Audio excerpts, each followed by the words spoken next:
So yeah, again apologize for the wind if it's noticeable, but it is what it is. Cloudy day, spring day. It is always what it is.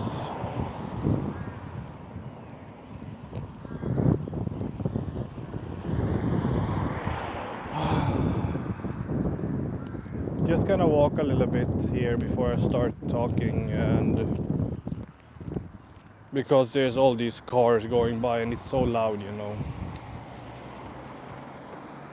So just bear with me.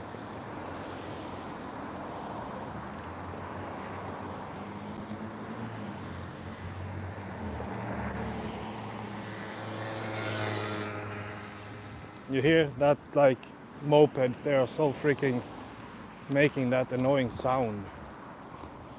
Anyway, this house, I can say here, this house on the left here, is a municipality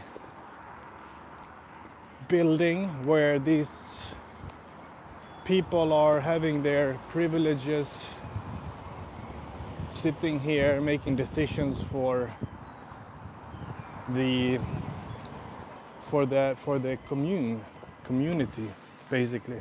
And I would love to work here, actually, to be honest. I have applied for a few jobs.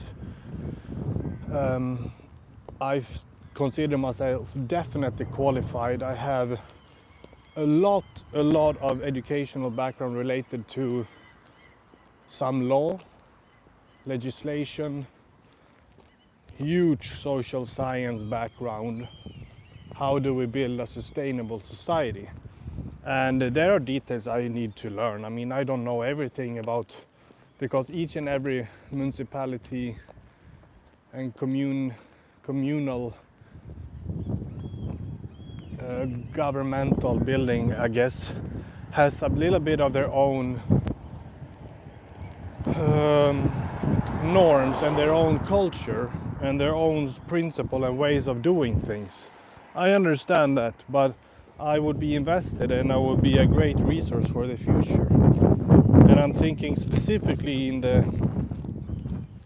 the position between municipality and the, what is that word?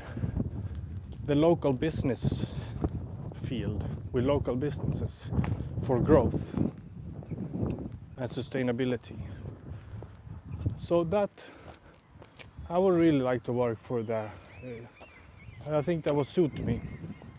And they are very privileged there. It seems like some of these people, they are so stuck up. They are very into their own ways, and I decide to work from home today, or I need to fix this so I don't go to work. I know they are like that. So I would like to actually change, to actually make the taxpayers' money go to the right things, and no damn corruption in there, you know. Some of the communal, like this fat pork eating, having Christmas party, Eastern eggs, food, just having it all. The municipality pay for this, municipality pay for that, and they go home much earlier. I just take out some compensation hours. I have some extra hours, but actually they don't. They just been mixing a little bit with the numbers. Oh my God, you know, I can go on about these people. They are, a lot of them, social democrats. Very unacceptable. Oh, we can go down here. It's a school down here, I figured out for a little while ago. That seems to have some kind of interesting courses, but I forgot what kinds. But they have one actually writing music program.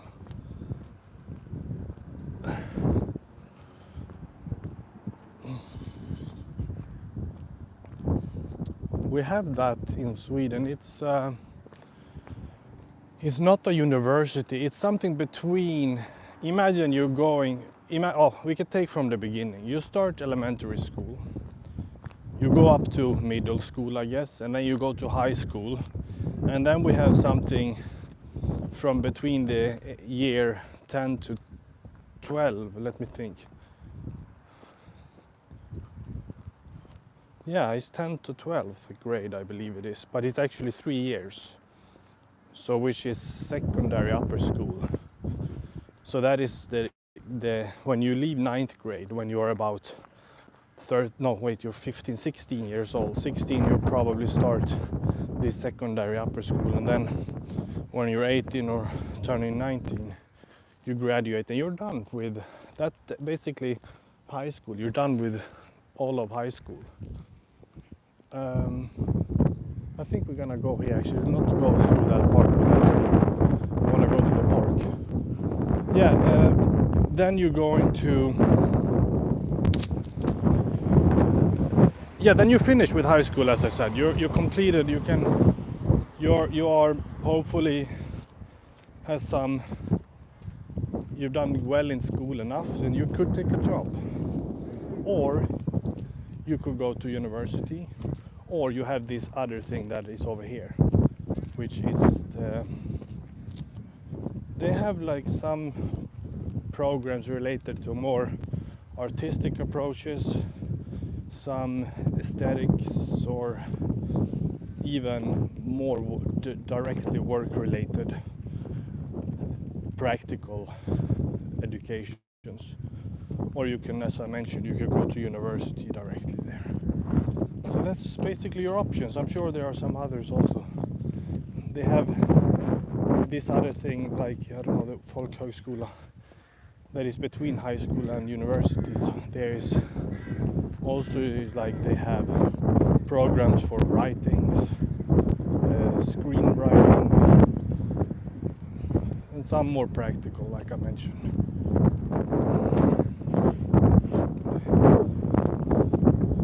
It's very windy.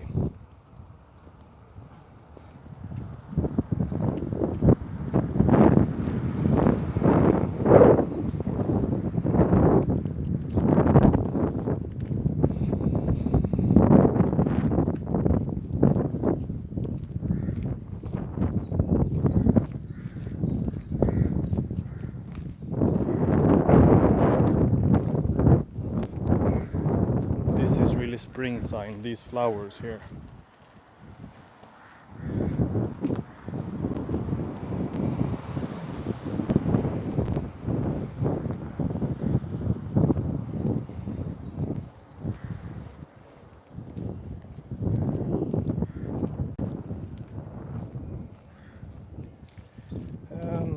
I don't know if I was talking about this yesterday, but you know, if we're gonna touch a bit on the topic, daily topic of making difficult decisions in life, like me, for example, I've made many difficult decisions in my life, and I always followed like what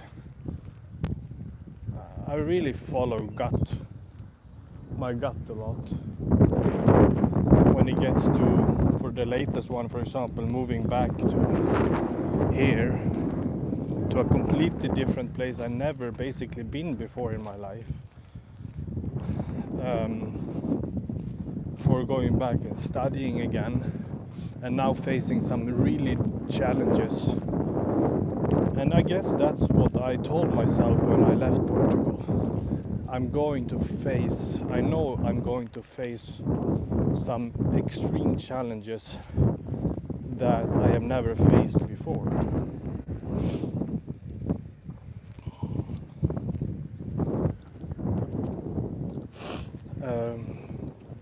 And here I am facing them.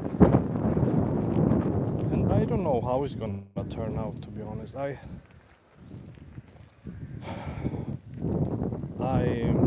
You could say that you leave it to higher power, but I don't want to view it like that either. I know that I am in control, I am in charge of, you're in charge of your destiny, but maybe you're actually not. But in a way you are,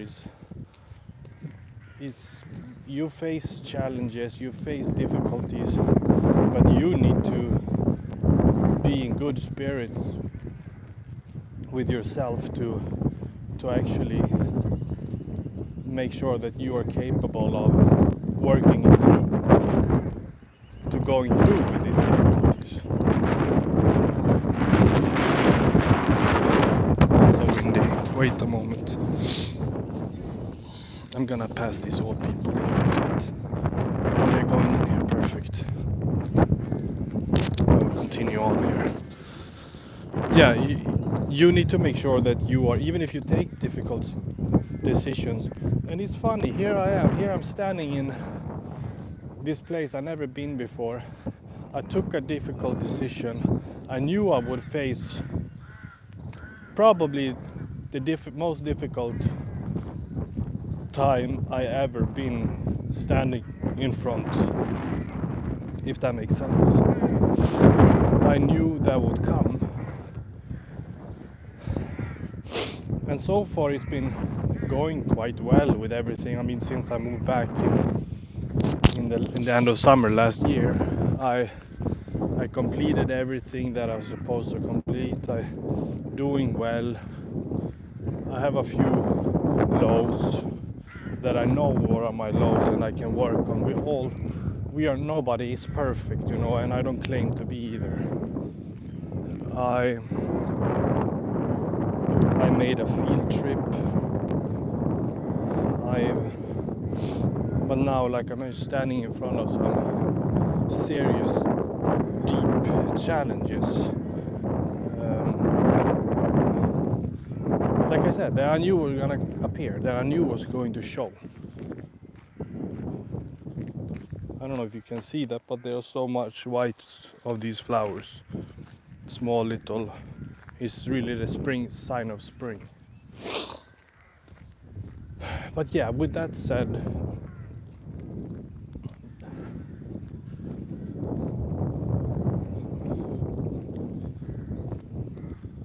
but I don't know if I did mention about this yesterday but I think I did, and I've been doing it before, about how, you know, baby boomers, for instance, like parents to my age, and it was a different climate. I'm going to stretch on this a little bit more actually, because some people just don't seem to understand how, yeah, they know that cost of living in general has increased. They know that it's more expensive to buy a house and stuff like that. But in all honesty, they don't really know what it's like to be, because I don't really know what it's like to be in their position, because I am not. And they don't know what it's like to be a millennial like my age in this day and age, or this time in age, in the informational age, or standing in front of the AI age, with where you are working. Now I'm not working though, but from speaking from before and speaking from other in my position that are working and paying so much in taxes, and they think that they are able to buy a home that they don't own, unless you're very fortunate to have so good connections that you can buy a cheap home. You get help with work that will pay you relatively good, so you are able to pay for that cheap home you were able to accumulate, you know. Then you're all good, you know. But for somebody just working a honest, fair job, and to afford like even a down payment, you can just do the calculations yourself. If I say this, the amount of pay that you have today, it isn't actually not whatsoever proportional to what you earn, if that makes sense. What I was going to say is that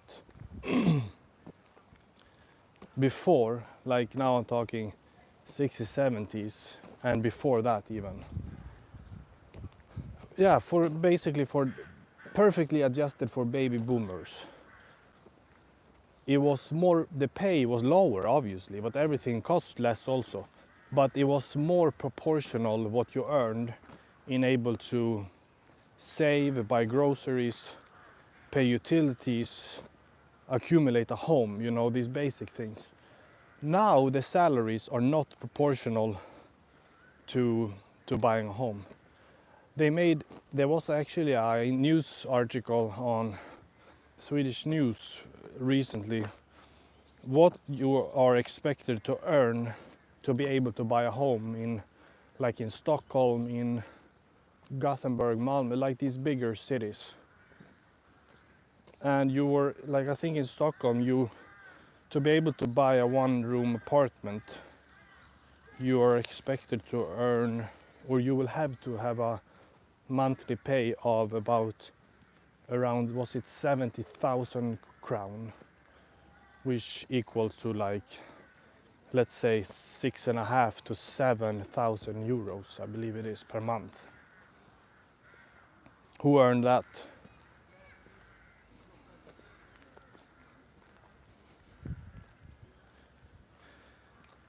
Yeah, when you think about it, it's I know it's definitely possible to earn, because I mean, of course, it's a lot of money for many people. But if you can manage to just find because in the big picture, it's not much money, to be honest. I mean, it is a lot of money per month for sure. If you have those money, you are living so well. But in the big picture, when you compare to how much money actually circulates globally and how much, I mean, come on. You know what companies come up? Maybe I mentioned this also in a phone call I did, I think. You look at the big companies, look at Apple or any company basically. Who is the shareholder? Who are the majority owner? What portion is the majority owned? How do I phrase this? Of the amount of shares of a company, which companies owns the most of those shares? Who are the biggest shareholders basically of these companies, like Apple for example? It always is Vanguard and BlackRock.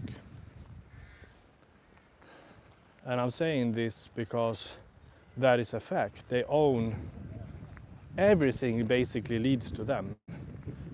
And then they are always in the top, like in the background, which is so creepy. That means that they actually owns most things in the world.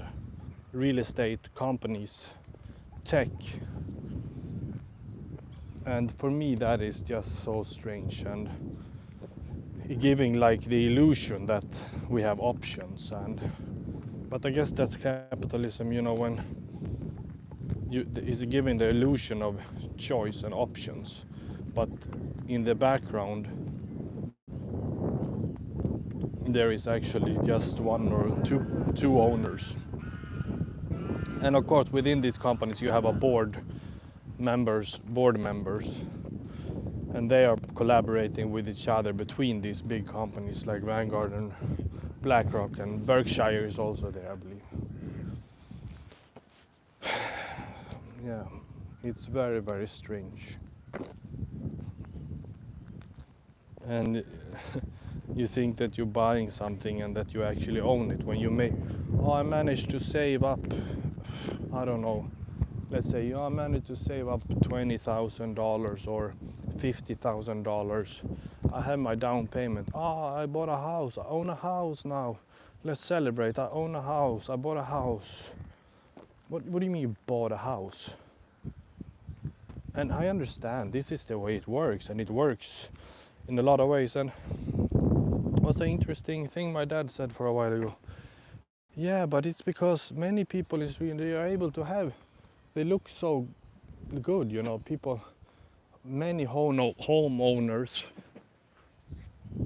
have big houses, two like expensive cars on the porch. They have maybe a caravan. They have kids. They have all of that. Like just the monthly cost must, I don't know. But that's because most people, they are having a house that is owned by the bank. They have two cars owned by the bank. And you can question, do they even own the kids? Do they own? Actually, in a way, the banks in this way owns your soul. Think about it. They own your soul because you become a slave to always paying back that mortgage and the interest on the loan and the loan itself.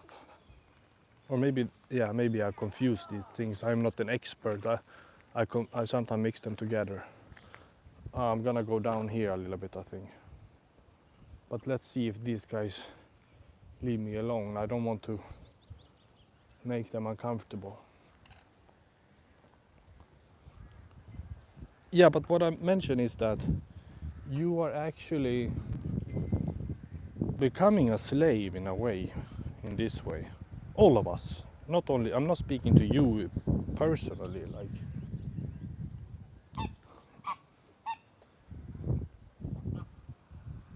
Making some sounds too, I don't know.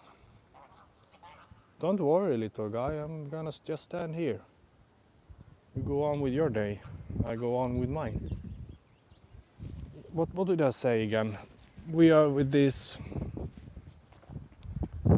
owning everything. Yeah, but that's what back to what my father said, that yeah, but you know, people, that's because their interest rates has been so low for many years. That's why people are able to take loans, like take a lot of loans, because the interest rates are so low. But that also means that they are taking bigger loans, which takes longer time to pay back also, I guess. Yeah, but with over time, I guess they own the house, hopefully. I mean, if they sell it, maybe they make a little profit. But this is what the problem is, and maybe I am mistaken, but this is what I see as the issue here. Okay, so you buy the home, let's say $100,000. You bought a house for $100,000. You're having a loan on 80% of it. So maybe you live there for 20 years or 30 or 40 or whatever. You managed to pay off almost all of these, the whole loan. But also, of course, with time, the estate, the property has increased in value. So you maybe make 100, you sell it for 200,000. And you make that, I'm not saying you make 100,000 of profit. It's not gonna happen, you know. You are going to have to pay back the rest of the loan, if there is anything, the interest, all those stuff to the to the loan owner or the bank, basically. And then you have, don't forget, you have to pay your share of your share of taxes also for the profit. Always pay taxes on the profit. That's how it is. Obviously, you're gonna do that. What is that? 25-30%. It's different, market to market. Probably a lot of factors: how big is the property, where it is, which country, etc., etc. Many things. But there is a big piece taxation. So I don't know. Maybe you're standing there with a profit of 50%, 60, 70, 80%. I don't know. Maybe 80 sounds a little bit high for this example, but depends if you paid off the whole loan and interest. But let's say that you had 60% profit after everything, all the fees and taxes. What is that? So I don't know. Do you have now a profit of 60,000, I guess, then? And then you're gonna buy something new, you know, because you need somewhere to live, and everything has increased in price. does that mean that now you need to either take a new loan if you want to upgrade, or you have to buy something smaller with this money, because that money is not necessarily worth so much in today's value in relation to what the property is, what the cost of property is today in today's value, or let's say in 30 years from now, for example. And I'm just saying 100,000 like an easy example for this sake, because you cannot find anything for that unless you want to live in like a shed. So that's the point. You're buying something and then you're thinking it's a good investment, but normally it is, generally. But the thing is that you believe it is, but when you're gonna sell it in the future, and after all the taxes and fees, and you need to buy something, do you want to move to something smaller because that's all you can afford now?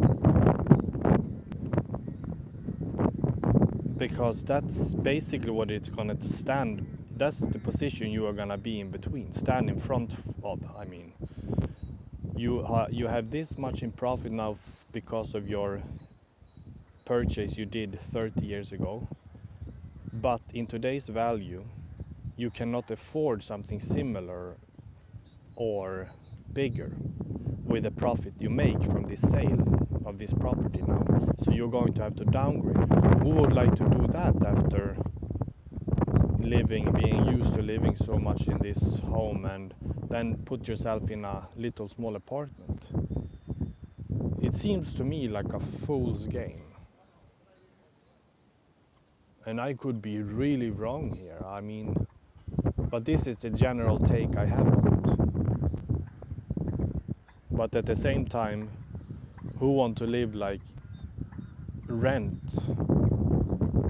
There's nothing wrong with it actually, unless if you have a nice place that you find good and everything. But for example, where I live, there's no way I would like to live there for the rest of my life. Absolutely not. And the way it increases every year, it's not proportional also to what you earn. You know, real estate owners, landlords, they can just do whatever they want, it seems like. It seems a little bit hopeless, to be honest. It really, really seems a little bit hopeless, to be honest. And one reason is because of that is the taxation. Always the damn high taxes. Living and working so hard, and you're paying basically, I don't know, I could make an honest calculation of this. I mean, I can do it on the top of my head now. You earn an amount of money. Let's say you earn, doesn't matter what you earn. You just have obviously it does matter depending how much you pay, how much you earn, you're going to have different tax brackets. But for the sake of this, you just, let's say most people earn and they pay around 30 to 35% taxes. And then everything that you buy, just for putting on a pair of pants, you have to pay 25% tax for buying those pants. So 30, 35, you have 60% tax of that. And then everything else that you're doing, like washing your hands, you pay tax for that. You wouldn't, I mean, to be honest, I think it's around 85% of everything you're doing, you have to pay tax. Maybe more, to be honest.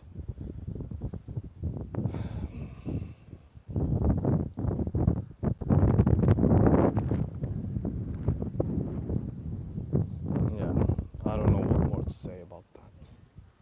There is nothing more to say about it actually. I'm going to go and pay a little bit of milk, which is going to be 25, so that costs, I don't know, €1, let's say, and then 25% tax of that.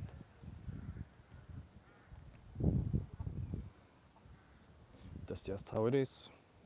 Give your fair share to the tax office.